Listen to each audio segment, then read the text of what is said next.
Hi hello and welcome back to my channel Menas lifestyle. எல்லோரும் எப்படி இருக்கீங்க?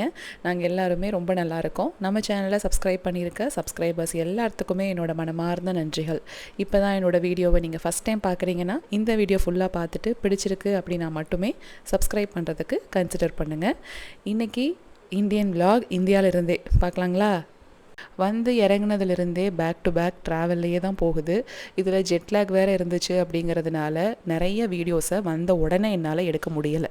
Travel விலாகுமே இந்த தடவை நான் பெருசாக ஃபோக்கஸ் பண்ணலை. நான் எடுக்க ஆரம்பித்தேன் அங்கேயும் இங்கேயுமா. ஆனால் எங்களுக்கு அந்த கனெக்டிங் ஃப்ளைட்டுக்கான டைம் இருக்குது பாருங்கள், வெயிட்டிங் டைம் அது ரொம்ப கம்மியாக தான் இருந்தது ஒவ்வொரு ஏர்போர்ட்லேயுமே. அங்கே முடித்து செக்யூரிட்டி செக் பார்த்து இன்னொரு ஃப்ளைட்டை பிடிக்கிறதுக்கு தான் நேரம் கரெக்டாக இருந்தது. அந்த நேரத்தில் என்னால் சுத்தமாக வீடியோ ஃபோக்கஸ் பண்ண முடியலை. இது என்னைக்கு எடுத்தேன் அப்படின்னு பார்த்தீங்கன்னா, நான் பசங்களை அங்கே அவினாசியில் விட்டுட்டு இங்கே வந்தேன்னு சொன்னேன் பார்த்தீங்களா, அதுக்கு அடுத்த நாள் காலையில் வீடியோ எடுத்தேன். அப்போ தான் ஏதோ கொஞ்சம் டைம் இருக்குது அப்படிங்கிற மாதிரி ஃபீல் ஆச்சு. சரி ஒரு லாங் வீடியோ வந்து எடுப்போம் அப்படின்ட்டு அன்றைக்கி எடுத்தேன். பசங்க இங்கே இருக்கிறப்ப எப்படின்னா ஜெட்லாக் இன்னும் மாறவே இல்லை. எனக்குமே பார்த்திங்கன்னா அப்படி தான்.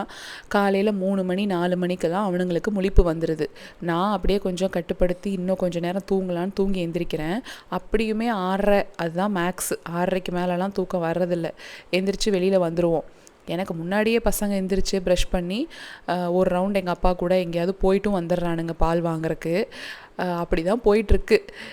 இப்போது பசங்க இல்லை இல்லையா, அதனால் காலையில் நானும் அம்மாவும் உட்காந்து இப்படி பேசிக்கிட்டு இருக்கோம். இல்லைனா அம்மா பசங்க பின்னாடி ஓடிக்கிட்டு இருப்பாங்க. இந்த ஸ்டாண்டு தான் இன்னொரு மெயின் ரீசன் நான் வீடியோ எடுக்காமல் விட்டதுக்கு. ஏன்னா எனக்கு ட்ரைபாட் ரொம்ப கன்வீனியண்ட்டாக இருக்கும். யார் ஹெல்ப்பையும் எதிர்பார்க்காம நான் பாட்டுக்கு எடுத்துடுவேன். ஒரு சின்ன கவுண்டர் டாப் ஸ்டாண்டு மாதிரி இந்த தடவை அந்த கிஃப்ட் பேக்கிங் வீடியோவில் காமிச்சிருப்பேன். அது எடுத்துகிட்டு வந்திருந்தேன். அதை வச்சு தான் மேனேஜ் பண்ணிக்கிட்டு இருந்தேன். ஆனால் அது வந்து ரொம்ப லாங் டிஸ்டன்ஸோ இல்லைனா ஒரு ப்ராப்பராக நம்ம நடந்துக்கிட்டு இருக்கோம் நிற்கிறோம் அப்படின்னாலாம் அது கரெக்டாக இருக்காது.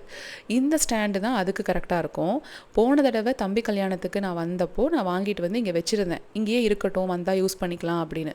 இவங்க என்ன பண்ணியிருக்காங்க, நான் கிளம்புனதுக்கப்புறமா அதை ஒரு கவரில் போட்டு லாஃப்ட்டில் எங்கேயோ போட்டுட்டாங்க.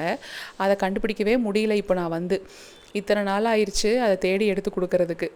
அப்பா காலையிலேயே உழவர் சந்தைக்கு போய் காய்கறி எல்லாம் கொஞ்சம் வாங்கிட்டு வந்திருந்தாரு. என் பின்னாடி பூனைக்குட்டி மாதிரி சுற்றுறதுக்கு பசங்க 2 பேர் இல்லை, அங்கே இருக்காங்க இல்லையா. இப்போ நான் அந்த வேலையை எடுத்துக்கிட்டு நான் எங்கள் அம்மா பின்னாடி பூனைக்குட்டி மாதிரி சுற்றிக்கிட்டு இருக்கேன். எங்கே போய் நின்னாலும் எந்த வேலை செஞ்சாலும் கூட போய் நின்றுக்கிறது. காய்கறி எல்லாம் கழுவி அம்மா இந்த இடத்துல கொஞ்சம் நேரம் விட்டுருவாங்க. உணர்ந்ததுக்கப்புறமா தூக்கி ஃப்ரிட்ஜில் போட்டுடுறாங்க. அது லேசாக கொஞ்சம் கொஞ்சம் அங்கங்கே தண்ணி இருந்தாலும் கவரில் போட்டு உள்ளே வச்சிடுறாங்க. கெட்டு போகாமல் அழுகி போகாமல் அது பாட்டுக்கு இருக்குது.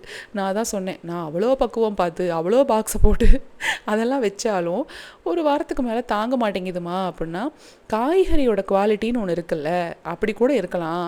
இங்கெல்லாம் சந்தைக்கு வருது, நாங்கள் அப்படியே ஃப்ரெஷ்ஷாக வாங்கிட்டு வந்து யூஸ் பண்ணுறோம். ஒருவேளை அது கூட காரணமாக இருக்கும் அப்படின்னாங்க. பேசிக்கிட்டே கழுவிக்கிட்டு இருந்தோம்.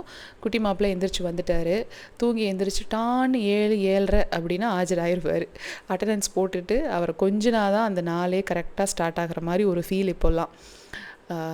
அந்த குழந்தைங்க மேலே இருக்கிற பால் வாசம்னு ஒன்று இருக்குது பாருங்கள், அதை கண்டிப்பாக எல்லா அம்மாக்களுமே மிஸ் பண்ணியிருப்போம். அதை திரும்பவும் நான் எக்ஸ்பீரியன்ஸ் பண்ணுறது இவங்கிட்ட தான். துகிலுன்னு சொல்கிறதுக்கு இன்னும் எனக்கு வரமாட்டேங்குது பாருங்கள். குட்டி மாப்பிள்ளைன்னு தான் கூப்பிட்டுக்கிட்டு இருக்கிறேன். ஆனால் துகிலே அப்படின்னு கூப்பிட்டோன்னா போதும், திரும்பி பார்த்து அப்படின்னு ஒரு சிரிப்பார். அது காலையில் இப்போல்லாம் எனக்கு எந்திரிச்ச உடனே கபகபன்னு பசிக்குது. அந்த ஜெட்லாக் இன்னும் ப்ராப்பராக செட் ஆகலை அப்படியா என்னன்னு தெரில. அங்கே இருக்கும்போதுமே காலையில் எந்திரிச்சு காஃபி டீ இந்த மாதிரி எதுவும் குடிக்க மாட்டோம். டிஃபன் சாப்பிட்டு தான் காஃபி குடிப்போம். இங்கே வந்து அப்படி தான் ஃபாலோ பண்ணிக்கிட்டு இருந்தேன். ஆனால் இன்றைக்கெல்லாம் சரியான பசி. அம்மா இருந்துட்டு எதுக்கு தான் இப்படி பண்ணுற, இந்த ஒரு டம்ளர் சின்ன டம்ளர் காஃபி மட்டும் இப்போதைக்கு குடிச்சிட்டு உட்காரு, அப்பா காய்கறியெல்லாம் வாங்கிட்டு வரட்டும், கொத்தமல்லி இலையெல்லாம் கொஞ்சம் தேவைப்படுது, அதெல்லாம் போட்டு உனக்கு ராகி அடை சுட்டு கொடுக்குறேன், இந்த டம்ளர் மட்டும் குடி அப்படின்னு கொடுத்தாங்க. பசங்க இருந்தாங்கன்னா பசங்களுக்கு மட்டும் தோசை ஏதாவது போட்டு கொடுக்கணும். ஆனால் எங்களுக்கு மட்டும்தான் அப்படிங்கிறனால தான் அம்மா ராகி அடையே சுட்டுக்கலாம், வீட்டில் எல்லாருமே சாப்பிட்டு போகல இல்லைங்களா. இந்நேரத்துக்கெல்லாம் கொண்டு வந்து இப்படி போட்டோன்னு வச்சுக்கோங்களேன், அந்த கிளிக்க டீத்தரு இந்த மாதிரி டாய்ஸ்லாம் இருக்கும் பாருங்கள், அது எல்லாத்தையும் முகில் எடுத்துகிட்டு வந்து கொடுத்து விளையாட்டு காமிச்சிக்கிட்டு இருப்பான். அங்கே யூஎஸில் இருக்கிற வரைக்கும் வீடியோ கால் பண்ணுவாங்க இங்கேருந்து. துகில காமிப்பாங்க வீடியோ காலில். அப்போ எழில் தான் அதிகமாக உட்காந்து பார்ப்பான், இவன்கிட்ட பேசுவான். ஆனால் முகில் வந்து எட்டி பார்த்துட்டு ஓகே ஓகே அப்படின்னு சொல்லிட்டு ஓடிடுவான். இன்னும் கொஞ்சம் நேரம் பாருடா அப்படின்னா கூட பார்க்க மாட்டான். சரி, இங்கே வந்ததுக்கப்புறம் அப்படி தான் இருக்க போகுது போல் அப்படின்னா, இங்கே வந்து முகில் இவன் கூட அதிகமாக டைம் ஸ்பெண்ட் பண்ணுறான். எனக்கு மடியில் உட்கார வைங்க, நான் வச்சுக்கிறேன், நான் பிடிச்சிக்கிறேன், கர்ச்சீஃப்லாம் வந்து தொடச்சி விடுறோம் அப்படின்னா அவனே போய் கர்ச்சீஃப் நான் தான் தொடப்பேன் அப்படின்ட்டு அவன் அதிகமாக இவன் கூட வந்துட்டு இருக்கான். எழிலுக்கு வந்து இப்போ சுற்றி இத்தனை இடம் இருக்குது, நம்ம அங்கே போகலாம் இங்கே போகலாம் அப்படின்னு அதில் ஆராய்ச்சி அதிகமாயிருச்சு. அவனும் கொஞ்சுவான். ஆனால் நான் எக்ஸ்பெக்ட் பண்ணது அப்படியே உல்ட்டா ஆயிடுச்சு. பசங்க வந்து எப்படி இருக்காங்க, எந்த நேரத்துக்கு எப்படி மாறுறாங்கன்னு கணிக்கவே முடியலை. அதுதான் அம்மா சொல்லிக்கிட்டு இருந்தாங்க, ஊருக்கு கிளம்பும்போது நீ இவனை மிஸ் பண்ணுறையோ இல்லையோ, முகில் ரொம்ப மிஸ் பண்ணுவான்னு நினைக்கிறேன் துகிலை அப்படின்னு. எனக்கு இப்போல்லாம் வீட்டை விட்டு எங்கேயாவது வெளியில் கிளம்பி போகணும் அப்படின்னாவே கொஞ்சம் முடையாக இருக்குங்க. அவ்வளோ டயர்டாக இருக்குது. ஒரு சிலர் கூட சொல்லியிருந்தீங்க, மிடில் ஈஸ்ட் வழியாக வரும்போது கூட இந்தளவுக்கு ஜெட்லாக் இல்லை. ஆனால் நாங்கள் வந்தோம் பாருங்கள், பிரிட்டிஷ் ஏர்வேஸ் லண்டன் வழியாக. அப்படி வரும்போது கொஞ்சம் ஜெட்லாக் வந்து அதிகமாக எங்களுக்குமே தோணுச்சு அந்த டிஃப்ரென்ஸு அப்படின்னு ஒரு சிலர் சொல்லியிருந்தீங்க. அது உண்மைதான் போல். கண்ணா பின்னான்னு இருக்குங்க. தூக்கங்கிறது ஒரு ஸ்டேபிள் ஆகவே மாட்டேங்குது. இப்போது இவ்வளோ நாள் ஆயிடுச்சு வந்து. ஏதாவது ஒரு வேலையும் ஒன்று மாற்றி ஒன்று இருக்கா, அது என் வீட்டுக்காரர் ஃபோன் பண்ணி சாயந்தரமாக கேட்பார், ஏம்மா இன்றைக்கி இந்த வேலையை முடிச்சிட்டல, அந்த வேலையை நீ முடிச்சிட்டல அப்படிம்பாரு. நான் போகவே இல்லைங்க வெளியில் அப்படின்னு சொன்னால், நாளும் கிழமையும் ஓடிக்கிட்டு இருக்கு, நீ வேறு இப்படி பண்ணிகிட்ருக்க, கொஞ்சம் சீக்கிரம் எல்லாத்தையும் முடிச்சு வைமா அப்படிம்பாரு. அவரும் ஒரு கட்டத்துக்கு மேலே பார்த்துட்டு எங்கள் அப்பாக்கே டைரெக்டாக ஃபோன் பண்ணி, மாமா நீங்கள் என்ன பண்ணுவீங்களோ தெரியாது, அவளை இழுத்துட்டு போய் அந்த வேலையெல்லாம் முடிச்சுட்டு வந்துருங்க அப்படின்ட்டு இருக்கிறாரு. கத்திரிக்காய் பார்த்தீங்களா, எனக்கு அதை பார்த்தோன்னே எண்ணெய் கத்திரிக்காய் குழம்பு சாப்பிடணுன்னு ஆசை வந்துருச்சு. சரி இன்றைக்கி மதியமே வச்சிடலாம் அப்படின்ட்டு இருந்தாங்க அம்மா. செடியெல்லாம் கொஞ்சம் வச்சுருந்தாங்க. சரி எல்லாத்துக்குமே தண்ணி விட்டுறலாம் அப்படின்ட்டு எடுத்து விட்டுக்கிட்டு இருந்தேன். எங்கள் அம்மா பாருங்கங்க, மணி பிளான்ட்டெல்லாம் கொண்டு வந்து வெளியில் வச்சுருக்காங்க. அந்த பக்கம் 2 தொட்டியில் இருக்குது, இந்த பக்கம் 2 தொட்டி. இங்கே இன்னொன்று வந்து ஸ்னேக் பிளான்ட்டா என்ன சொல்லுவாங்கன்னு எனக்கு தெரில, அதை வச்சுருக்காங்க. அங்கே பின்னாடி அந்த விண்டோ கிட்ட பாருங்களேன், அதுவும் ஃபுல்லாகவே இன்டோர் பிளான்ட்டு தான். எங்கம்மா இதெல்லாம் இன்டோர் பிளான்ட், இதெல்லாம் கொண்டு வந்து நீங்கள் வெளியில் வச்சுருக்கீங்க, அங்கே ஜன்னல் வரைக்கும் கூட ஓகே, இங்கே முன்னாடி லேசாக கூட வெயில் அடிக்காதா, எப்படி இதெல்லாம் தாக்கு பிடிக்குது அப்படின்னா, அதெல்லாம் சூப்பராக ஜம்முன்னு வந்துக்கிட்டு இருக்கு எனக்கு அப்படிங்கிறாங்க. இப்போ நான் தண்ணி விட்டது வெத்தலை கொடி, வெத்தலை சூப்பராக வரணும், ஆனால் அது வர மாட்டேங்குதுங்க. அந்த இடத்துல வந்துட்டு நல்லா வெயிலும் படுது, கொடி மாதிரி படர விடுறதுக்கு தான் நான் வச்சுருக்கேன் அப்படின்னாங்க. அது இரு நீங்களாம் வந்ததுனால நான் சரியாக அதை பார்க்க முடியல, அதையும் கொஞ்ச நாளில் மண்ணெல்லாம் மாற்றி ஒர்க் அவுட் பண்ணி அதை நான் படர விட்டுருவேன் அப்படிங்கிறாங்க. நானும் யோசித்தேன், கூலிங் ஷீட் முன்னாடி இழுத்து விட்டுருக்காங்க இல்லையா வாசல் வரைக்கும், ஸோ நிழல் வரும் போல் இருக்குது, அதனால அந்த இடத்துல அது தாக்கு பிடிக்குது அப்படின்னா, லேசாக கொஞ்சம் வெயிலும் அடிக்குது, சாயந்தர நேரத்தில் காலையில் நேரத்தில் லைட்டாக அந்த இடத்துல அடிக்குது.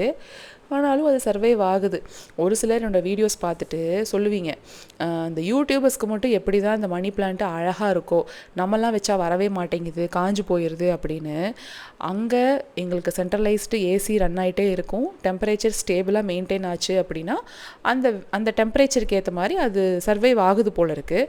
இன்னொன்று, நான் கோகோபீட் மட்டும்தான் வச்சுருக்கேன், மண்ணெல்லாம் நான் போட்டு வைக்கலை, நீங்கள் அந்த மாதிரி ட்ரை பண்ணுங்கள் உங்களுக்கும் வரும் அப்படின்னு நான் சொல்லியிருந்தேன். அட போங்க சிஸ்டர், நாங்கள்லாம் வச்சா இங்கே வரமாட்டேங்குது நம்ம ஊர் வெதருக்கு அப்படின்னீங்க. இங்கே எங்கள் அம்மா வாசல் பக்கத்தில் வச்சுருக்குறாங்க மணி பிளான்ட்டை, எங்கள் அம்மாவுக்கு வருதுங்க. இதில் வேறு என்னங்கிறாங்க, நல்லா இலையெல்லாம் தலைன்னு ஜம்முன்னு இருக்கு பாரு அப்படிங்கிறாங்க. காலிஃப்ளவர் வாங்கிட்டு வர சொல்லியிருப்பாங்க போல், எங்கள் அப்பா மறந்துட்டாருன்ட்டு மறுபடியும் போயிருந்தார், இலையுமே வாங்கிட்டு வந்தார், இந்த ராகி இடையெல்லாம் தட்டுறதுக்கு வேணும்னு. இந்த பூ 40 ரூபாயாங்க சொல்லிகிட்டு இருந்தார் எங்கள் அப்பா. ஆனால் ரொம்ப நான் வீடியோவில் வந்து பார்க்குறக்கு வேணால் இப்படி இருக்கோ என்னவோ, இது எல்லாருக்கும் வீட்டில் சில்லியெல்லாம் போடணும்னா பத்தாது இல்லைங்களா, குழம்பு தான் வைக்கணும் அப்படின்னு சொல்லிகிட்டு இருந்தோம்.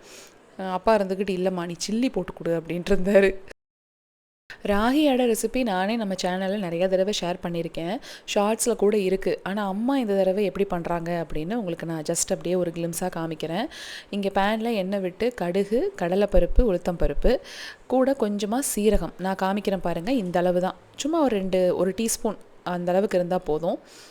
இதெல்லாம் பொரிஞ்சதுக்கப்புறமா பெரிய வெங்காயமும் கட் பண்ணி வச்சுருக்காங்க, சின்ன வெங்காயம் கட் பண்ணி வச்சுருக்காங்க, காரத்துக்கு ஏற்ற மாதிரி பச்சை மிளகாய், கொத்தமல்லி இலை, முருங்கைக்கீரை தலை, இது வந்து ஒரு பவுல், நல்ல ஒரு கைப்பிடி அளவு போட்டுக்கலாம். இன்னும் நிறையா கூட நம்ம சேர்த்துக்கலாங்க, நல்லா தான் இருக்கும். அதுக்கு தேவையான அளவுக்கு மட்டும் உப்பு போட்டு நல்லா வதக்கி விட்டுருங்க. இதுலேயே அது வதங்கிருச்சு. இங்கே ராகி மாவு ஒரு பெரிய பவுல் அளவுக்கு எடுத்து அதுக்கு தேவையான அளவுக்கு மட்டும் உப்பு சேர்த்துருக்காங்க.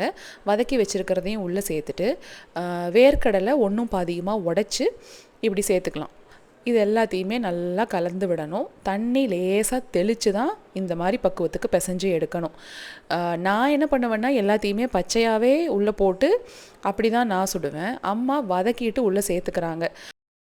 அவ்வளோதாங்க. நம்ம வந்து இலையிலையோ இல்லைனா ஏதாவது ஒரு பேக்கிங் ஷீட்டில் எண்ணெய் தடவி தோசைக்கல்ல போட்டு எடுத்துக்கலாம். ரொம்ப எவ்வளோ மெல்லுசாக தட்ட முடியுமோ அவ்வளோ மெல்லுசாக தட்டிடணும். தேங்காய் சட்னி இதுக்கு ரொம்பவே நல்லாயிருக்கும். அதனால் அம்மா அன்றைக்கி தேங்காய் சட்னி தான் அரைச்சாங்க.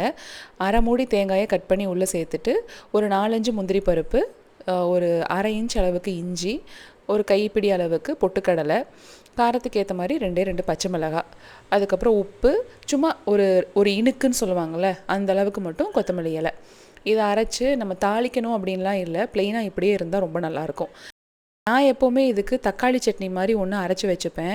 ஏன்னா பசங்களுக்கு தோசை ஊற்றி அதை கொடுத்துட்டு நாங்கள் இதை சாப்பிட்டுக்குவோம். பசங்க தேங்காய் சட்னி அப்படின்னா தேங்காய் சட்னியா அப்படிம்பாங்க.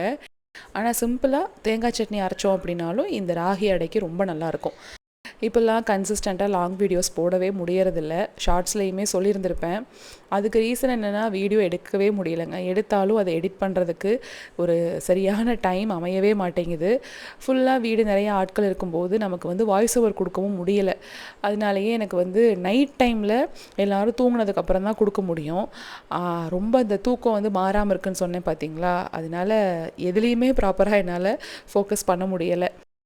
அதுக்கப்புறம் நான் இன்னொரு விஷயம் சொல்லணுன்ட்டே இருந்தேன். நாங்கள் ஊர்லேருந்து கிளம்புறக்கு முன்னாடியே ஒரு 4-5 ஷார்ட்ஸ் எல்லாம் நான் ஷெட்யூல் பண்ணிவிட்டு நான் கிளம்புனேன். அதுக்கப்புறம் ட்ராவல்லையும் என்னால் கரெக்டாக வீடியோஸ் வந்துட்டு அப்லோட் பண்ண முடியலை. இங்கே வந்ததுக்கப்புறம் ஒரு பிரேக்கு, ஒரு வாரம் கழித்து தான் திரும்பவும் நான் வீடியோஸ் வந்து அப்லோட் பண்ண ஆரம்பித்தேன். ஸோ அந்த ஒரு வாரம் டிலே இருக்கும் இல்லைங்களா, அங்கே ஏற்கனவே எடுத்து வச்சுருந்ததை தான் ஃபஸ்ட்டு வந்த உடனே இங்கே நான் போஸ்ட் பண்ணேன். அங்கே அந்த பேக்கிங்கு, அதுக்கப்புறமா ஏர்போர்ட்டில் இருந்து நாங்கள் வந்தது, அந்த மாதிரி ஷார்ட்ஸ் எல்லாம் உங்களுக்கு வந்திருக்கும். ஸோ அதெல்லாம் ஒன்றா போட்டு முடிச்சுட்டு வரும்போது டிலே வந்து இருக்கும், இங்கே இருக்கிறதுக்கும் நான் வீடியோஸ் வந்து ஷார்ட்ஸில் போடுறதுக்கும். இது நான் ஏன் சொல்லணும்னு நினச்சேன்னா, அன்னைக்கு கூட நாங்கள் ஊத்துக்குளி போயிருந்தோம், அதுக்கப்புறம் திருப்பூர், அதுக்கப்புறம் அன்னைக்கு கோயிலுக்கு போனது. இந்த மாதிரி போகும்போது யாராவது ஒருத்தர் 2 பேர் என்கிட்ட வந்து பேசியிருக்கீங்க. இல்லை பேச முடியாத தூரத்தில் கொஞ்சம் ஏதாவது காரில் போயிட்டு இருந்தேங்க்கா, நீங்கள் க்ராஸ் பண்ணி போனீங்க அப்படின்னு என்கிட்ட மெசேஜ் பண்ணியிருக்கீங்க இன்ஸ்டாவில். ஆனால் நீங்கள் என்ன நினச்சிக்கிறீங்கன்னா, நான் அந்த அன்னைக்கு அங்கே இருந்தேன், ஆனால் வீடியோ வரும்போது வேற எங்கேயோ அவங்க இருக்காங்களே அப்படிங்கிற அந்த கன்ஃபியூஷன் வந்து ஒரு சிலருக்கு இருந்துச்சு.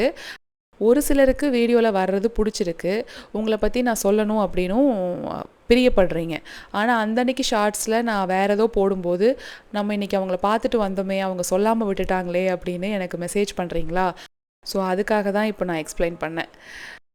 எனக்கு தான் பசிச்சுதுன்னு சொன்னேன் பாருங்கள், அதனால் ஃபஸ்ட்டு 2 ரொட்டியை போட்டு நான் சாப்பிட்டுட்டேன். அதுக்கப்புறம் 2 தோசைக்கல்லாக வச்சு வீட்டில் எல்லாருக்கும் போட்டுடலாம் அப்படின்னு சொல்லி போட்டுட்ருந்தோம். அதுக்கப்புறம் முக்கியமாக எல்லாருக்குமே நான் தேங்க் பண்ணணும்னு நினச்சேன்.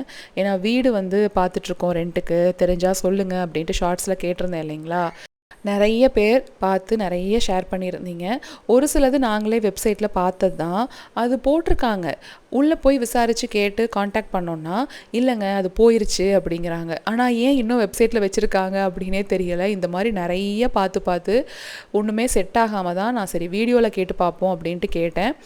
நிறைய ரெஸ்பான்ஸ் வந்தது. நிறைய பேர் எனக்கு வந்துட்டு டிஎம் பண்ணியிருந்தீங்க. எல்லாருக்குமே என்னோட தேங்க்ஸை நான் சொல்லிக்கிறேன்.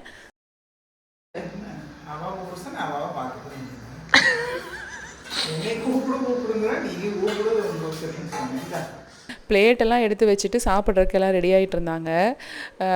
அதான் நவி இருந்துட்டு உங்கள் பையனையும் கூப்பிடுங்க சாப்பிட்றதுக்கு அப்படின்னா, அதுக்கு தான் எங்கள் அம்மா அப்படி சொல்கிறாங்க. நவிக்கு மெட்டர்னிட்டி லீவ் முடிய போகுதுங்க. நெக்ஸ்ட் மந்த்து ஜாயின் பண்ணணும். அதுக்காக தான் வீடு பார்த்துக்கிட்டு இருக்காங்க. இப்போது ஒரு சின்ன அப்பார்ட்மெண்ட்டில் ஒரு வீடு பார்த்துருக்காங்க. அதுவுமே ஃபைனலைஸ் ஆகுதா அப்படின்னு தெரியலை. அவங்க 2 பேரும் மட்டும்னா கூட தெரியாது, அட்ஜஸ்ட் பண்ணிக்கலாம். இப்போ குழந்தையோடு போய் இருக்கணும் அப்படிங்கிறப்ப ஒரு சில விஷயங்களை பார்க்க வேண்டியது இருக்குது. ஏன்னா இப்போ எங்கள் அம்மா போய் இருக்கணும், எங்கள் அம்மா இங்கே வந்து இருக்கிற நேரத்தில் அவங்க நவி வீட்டிலேருந்து அவங்க அத்தையும் அவங்க அப்பாவும் அங்கே போய் இருக்கணும். அப்போ தான் 2 பேரும் ஆஃபீஸ் போயிட்டு வர முடியும், குழந்தைய இவங்க பார்த்துக்க முடியும். 2 பக்க வீட்லேயுமே எல்லாருக்கும் இந்த கால் வலியெல்லாம் இருக்குது. 2 மாடி 3 மாடி எல்லாம் ஏறி ஏறி அவங்க இறங்க முடியாது இல்லைங்களா? ஸோ லிஃப்ட் இருக்கான்னு வேற பார்க்க வேண்டியதாக இருக்குது. அப்படியே ஃபஸ்ட் ஃப்ளோர் ஏதாவது காலியாக இருந்தாலும் தண்ணி ஒரு பிரச்சனையாக இருக்குது. ஒரு சில வீட்டிலலாம் நீங்கள் தான் தண்ணி வாங்கிக்கணும் வெளியிலேருந்து அப்படிங்கிறாங்க. இதெல்லாம் யோசிச்சுக்கிட்டு ஒன்றொன்றும் அப்படியே கேன்சல் ஆகிட்டே இருக்குது. சீக்கிரமாகவே நல்ல வீடு அமையும் அப்படின்ட்டு எதிர்பார்த்துக்கிட்டு இருக்கோம். பார்க்கலாம். ஹேமலதா, லக்ஷ்மி, லக்கி இவங்க 2 பேருக்குமே பர்த்டே. ரேவதி அவங்களோட பொண்ணு ஹரிணிக்கும் பர்த்டே. பரிமலா அவங்களுக்கு வெட்டிங் டே. இவங்க எல்லாருக்குமே என்னோட மனமார்ந்த வாழ்த்துக்களை நான் சொல்லிக்கிறேன். ஒரு சில விஷஸ் நான் கண்டிப்பாக மிஸ் பண்ணியிருப்பேன், ஏன்னா நோட் பண்ண முடியாமல் போயிருச்சு. எல்லாத்தையுமே அடுத்த வீடியோவில் கண்டிப்பாக விஷ் பண்ணிக்கலாம். சரிங்க, இந்த வீடியோ இங்கே கம்ப்ளீட் பண்ணுறேன். அடுத்து வேறு ஒரு வீடியோவில் பார்க்கலாங்களா? அன்டில் தென் டாட்டா, பபாய்.